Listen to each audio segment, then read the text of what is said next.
Hello, Internet! Welcome to Game Theory, where fear is our middle name. Matthew Fear Patrick. It's a very strange name. Okay, I'll admit it, I didn't give Five Nights at Freddy's enough credit when it first came out. A few jump scares from creatures that, aren't that scary. People overreacting to it on YouTube. Meh, pass. But then when I asked you about it, you showed overwhelming support for an episode on the game on Twitter, so I began to dig a little deeper.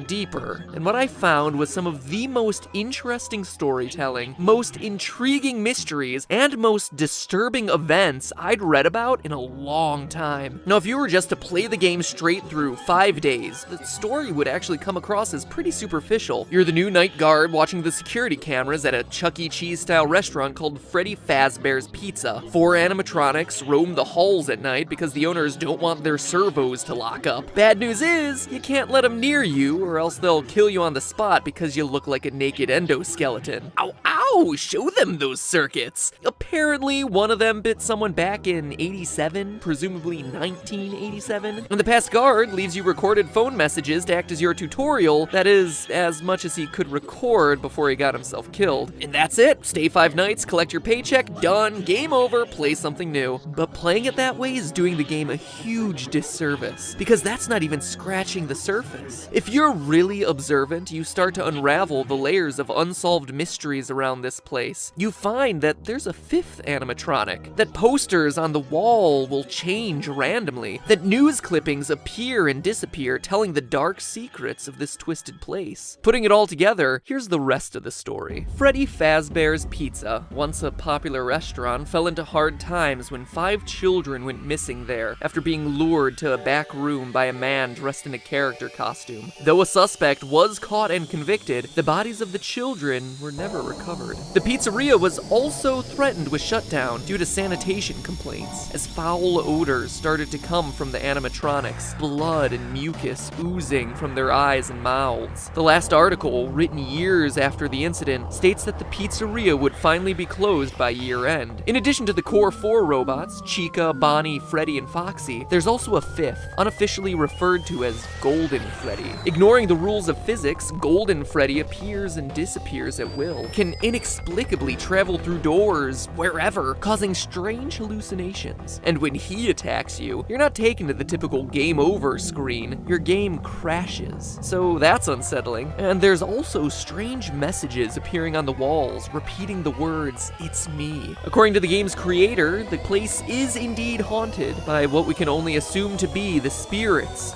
of the 5 lost children. So that's the gist of it. Murder, missing children, foul odors, killer robots, and pizza. But that story leaves a lot of lingering questions. Who is your character? How's he fit in? Why does he stay for 5 nights when he's very clearly confronting the possibility of death? What more can we know about this terrifying Golden Freddy? And most importantly, what is the complete story behind Five Nights at Freddy's? They're all good questions about a delightfully incomplete and mysterious story with just enough threads to keep you theorizing. So now, if you'll indulge me, let me reciprocate that story with one of my own. I think you'll find it interesting.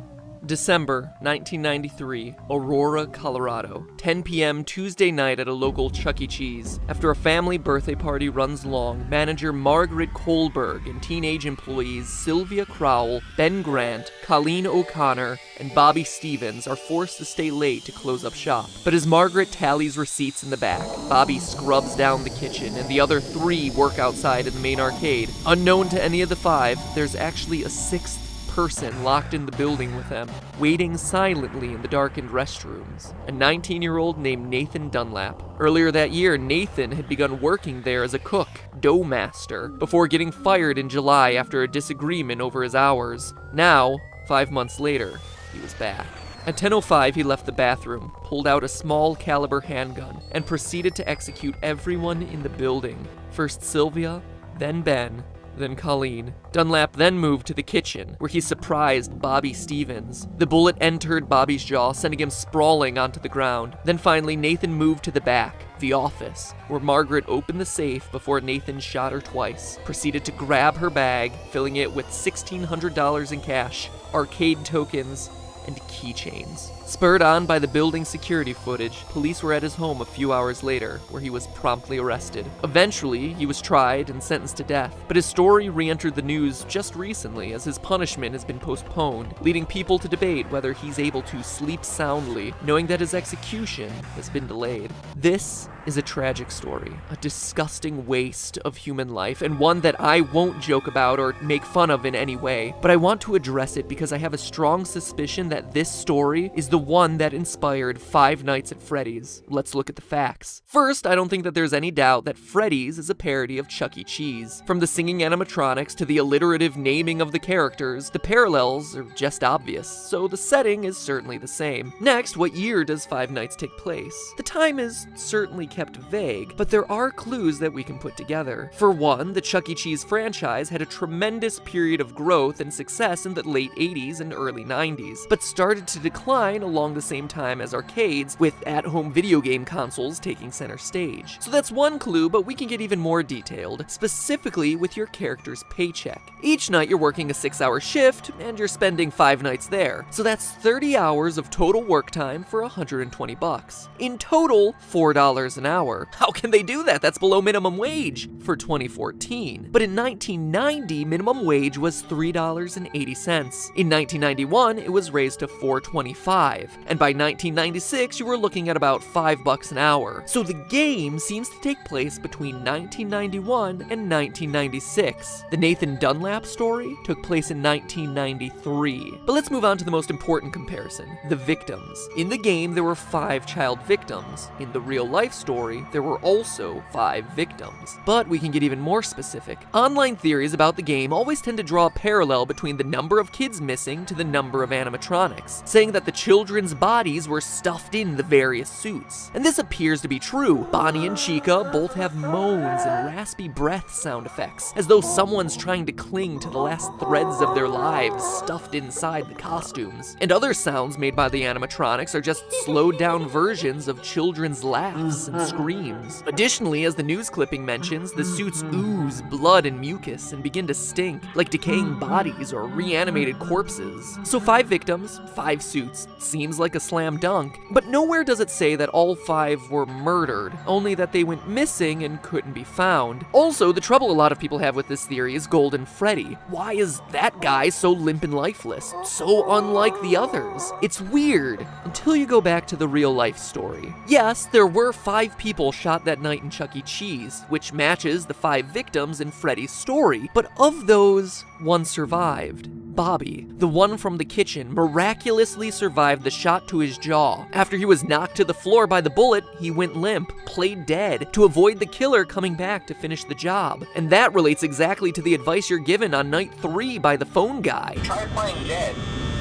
Go limp.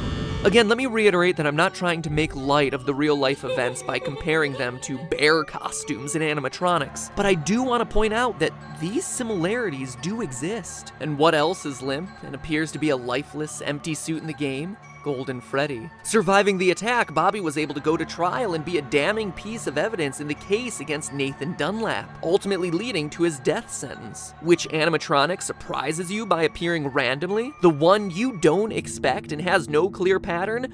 Golden Freddy. It's also worth mentioning that of all the cameras in the restaurant, one is always black, preventing you from seeing what's going on. That camera is located in the kitchen, leading many to assume it's where Golden Freddy hides, which just so happens to be the place Bobby was able to survive the attack. So I ask, odd coincidence or source of inspiration? In fact, if you think about it, the behavior of the animatronics really corresponds with key features of each of the real-life story's victims. We just covered Golden Freddy and Bobby, but the rest have strange parallels too. Bonnie goes into the utility closet filled with floor cleaning supplies, the most prominent ones being a mop and a broom. It's probably one of the most random rooms in the game, until you consider that Ben, the second victim, was vacuuming at the time of the attack. Foxy is kept sequestered in the back of the building, behind a curtain, more aggressive than all the rest, similar to the way Margaret, the manager, was in the back office counting receipts at the time of the murder, and her role as manager would inherently make her more aggressive or assertive. Sylvia was closest to the bathroom and was cleaning up the salad bar at the time of the attack. Chica walks past the bathroom and is associated with food. And Freddy, well, he doesn't have that strong of a parallel with Colleen, but he does appear in the girls' restroom. Odd for what we would assume to be a male animatronic. Maybe it's a reference to Colleen being a girl, or a nod to Nathan's plan of hiding in the bathroom until he was ready to attack. Alright, after doing all the research, reading every fan theory in existence, and putting all the clues together, what can this mean for the story of the game? I think the game is an allegory for that night back in 1993. Here's my final interpretation. You, Mike Schmidt, are the murderer, former employee of Freddy's Pizzeria. Like Nathan in the real story, you were fired for the reasons stated in the Day 7 pink slip: tampering with the animatronics, being unprofessional, odor. Maybe it was your tampering with the robots that caused the infamous bite of 87. Regardless, like Nathan, you were mad and wanted to get even. So you lured children to the back using a costume, killed them, stuffed their bodies into the animatronic suits, hoping to get the place shut down, then left. Notice that the newspaper clippings never say it's an employee of the company luring the children away, but we know it must have been someone with access and knowledge of the employees-only section of the building. And as the newspaper clippings clearly show, just like Nathan, you were caught almost immediately, captured on the security footage. You were arrested, tried, and convicted, forced now to live on death row. The Freddy's Pizzeria you work in now are just the nightmares that haunt you, taunting you every night with the phrase, "It's me, it's me."